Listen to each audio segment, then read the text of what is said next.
Okay, YouTube, it's time for some repurposing. Got this old Mosin Ammo 7.62 by 54 spam can. Had it laying around in the shop for a while, and I knew I would use it somehow, but for my door project, I need some steel, and I think this ammo can is going to fit the bill. So what I need to do is make some hinge reinforcers.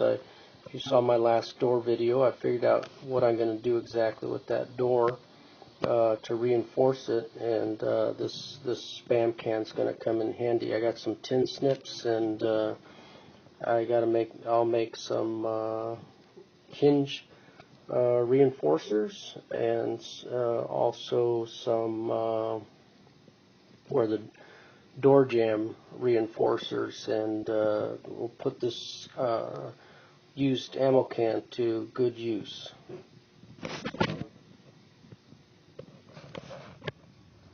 Okay, so I was able to pry that lid up, and I got the first hinge reinforcer marked out, and what I'll do is I'll make 3 of these, and then I'll slip them behind between the stud and the door frame, which is once again that 1-inch piece that is so easily broken by kicking or hitting something against the door.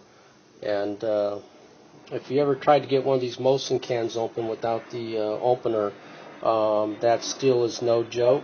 It's pretty tough. So I think this will definitely reinforce my hinges and my jamb, and make it, much more difficult for somebody to try and kick that in.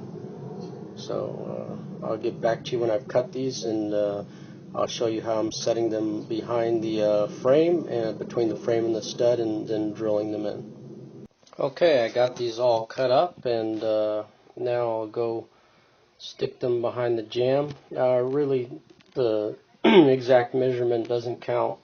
They'll be hidden, but you definitely want them big enough so that they reach between the stud and the hinges, because there'll be 2 sets of screws, one on this side for the hinges, and this side where the stud will go. As you recall from my last video, the screws from the hinges were going straight into the drywall, which obviously was offering no support for. I mean, that door would give way in 2 seconds against a battering ram. So this will definitely allow for a much harder job for somebody trying to get that door down. Okay, so I just want to show the screw selection here, and this is a number 10 3.5-inch screw. It's got a Torx head to it, number 20, and that is definitely going to go into the stud and secure that door. However, these particular screws are pretty expensive, so you have to make that decision on what your budget is.